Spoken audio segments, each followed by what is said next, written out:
Hello friends, myself doctor Kamal Pandey. और आज का हमारा टॉपिक है कॉम्बिनेशनल सर्किट्स और सीक्वेंशियल सर्किट्स।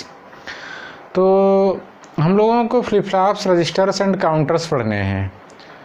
तो हम ऐसा सोच रहे हैं कि हमको थोड़ा सा एक बेसिक बात हम कर लें फ्लिप फ्लॉप्स को, मेमोरी एलिमेंट को शुरू करने से पहले। उसके बाद में हम फ्लिप फ्लॉप को शुरू करें। तो उससे पहले मैं आपको सीक्वेंशियल सर्किट्स और कॉम्बिनेशनल सर्किट के बारे में एक बेसिक इन्फॉर्मेशन देना चाह रहा हूं। तो उसको आप लोग देख लीजिए। कुछ हमने लिख रखा है यहाँ पे कि सीक्वेंशियल सर्किट जनरली 2 टाइप्स के सर्किट्स होते हैं डिजिटल इलेक्ट्रॉनिक्स में।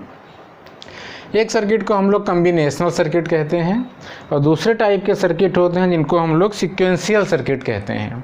कॉम्बिनेशनल सर्किट क्या होते हैं आप जान रहे हैं। कॉम्बिनेशनल सर्किट वे सर्किट होते हैं अगर हम उनको इनपुट देते हैं तो वो अपना आउटपुट दे देते हैं, यानी output depend upon the present inputs. उस समय क्या इनपुट दिए जा रहे हैं उन पर डिपेंड करता है आउटपुट क्या है। जैसे मान लिया कि हमने कोई भी हमारा एक कम्बिनेशन ऑफ गेट्स है, उसको हमने कुछ इनपुट्स दिए, उसी समय वो आउटपुट दे देता है, यानी जो इनपुट दोगे वो आउटपुट दे देगा। उसमें कोई मेमोरी नहीं होती है। इसका मतलब है कॉम्बिनेशनल सर्किट में कोई मेमोरी नहीं होती है। उनका जो आउटपुट होता है वो प्रेजेंट इनपुट्स पर डिपेंड कर रहा है कि वो उस समय क्या इनपुट लगाए गए हैं।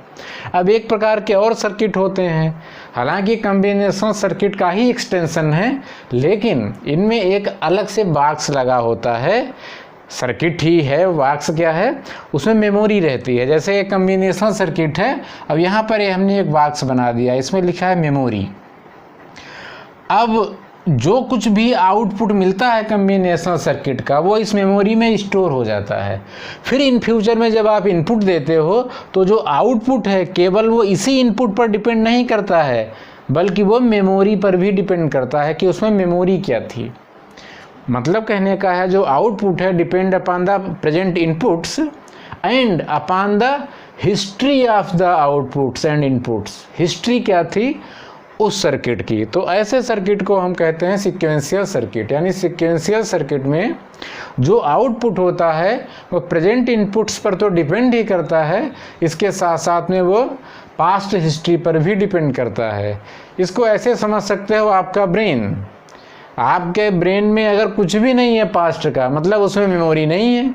अगर आपको याद है सब कुछ पास्ट का, इसमें एवरीथिंग भरा पड़ा है, इसका मतलब ब्रेन में मेमोरी है। मेमोरी का मतलब पास्ट का उसको याद है। तो अगर ऐसे सर्किट जिनको पास्ट का याद है, अपने पहले क्या ऑपरेशन हुआ था, क्या आउटपुट मिला था, उनको हम कहते हैं सीक्वेंशियल सर्किट। तो ये जो पूरा कॉम्बिनेशन है ये है हमारा सीक्वेंशियल सर्किट का। इसमें कॉम्बिनेशनल भी होता है और मेमोरी एलिमेंट भी होता है। तो ये होते हैं सीक्वेंशियल सर्किट्स। कॉम्बिनेशनल सर्किट्स आप जान रहे हो, हमने BCD, इनकोडर, हाफ एडर, ये सब क्या थे, ये सब थे कॉम्बिनेशनल सर्किट। इनपुट दो तुरंत आउटपुट दे देंगे, इनमें कोई भी मेमोरी एलिमेंट नहीं होता है। और सीक्वेंशियल सर्किट में मेमोरी एलिमेंट होता है।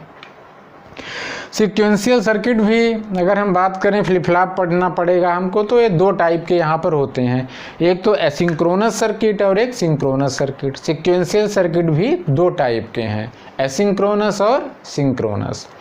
एसिंक्रोनस सर्किट क्या होते हैं कि हम इनपुट देते हैं तो आउटपुट हमको मिलता है। सीक्वेंस में तो होता है, मेमोरी पर भी डिपेंड करता है, लेकिन आउटपुट तभी मिलेगा जब आप इनपुट दोगे तो आउटपुट मिल जाएगा।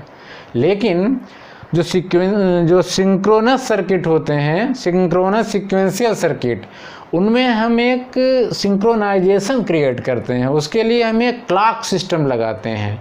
तो क्लॉक पे जब मोस्टली हम आगे पढ़ेंगे कि हम कोई भी क्लॉक देते हैं, मान लिया हमने रेक्टेंगुलर क्लॉक दे दी या सर्कुलर, इस टाइप से हम क्लॉक दे देंगे ऐसे सर्किट को। तो क्लॉक की किसी एज पर, एज ट्रिगर्ड है तो किसी एज पर ही वो वर्क करेंगे, यानी वो इनपुट से आउटपुट नहीं चेंज होगा। केवल जब क्लॉक उनको ऐसा करने के लिए परमिट करेगी तभी आउटपुट मिलेगा। यानी जो हम बाहर से क्लॉक्ड कर देंगे उस क्लॉक के साथ में हमको आउटपुट मिलेगा, इनपुट बदलने से आउटपुट नहीं बदलेगा। जब क्लॉक अगर एज ट्रिगरिंग है तो इस एज पर ही केवल आउटपुट बदलेगा और मेमोरी वर्क करेगी, नहीं तो वर्क नहीं करेगी। तो वही हमने यहाँ पे लिखा है सीक्वेंशियल सर्किट्स में दो तरह के हैं, एसिंक्रोनस और सिंक्रोनस। एसिंक्रोनस में लिख दिया है शॉर्ट फॉर्म में, output depends upon the sequence in which input is change. Input change करोगे तो उसी सीक्वेंस में आउटपुट चेंज हो जाएगा। जबकि सिंक्रोनस में क्या है, the memory element change only at discrete instant of time.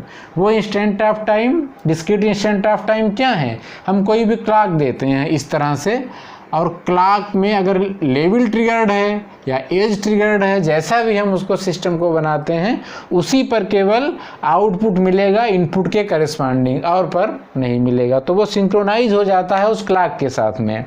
इसको हम एक सिस्टम क्लॉक की हेल्प से करते हैं, आगे फ्लिप फ्लॉप पढ़ेंगे तो क्लियर हो जाएगा। और ऐसे सर्किट्स को क्लॉक्ड सीक्वेंशियल सर्किट कहते हैं। तो सीक्वेंशियल सर्किट भी दो टाइप के हैं, एसिंक्रोनस और सिंक्रोनस।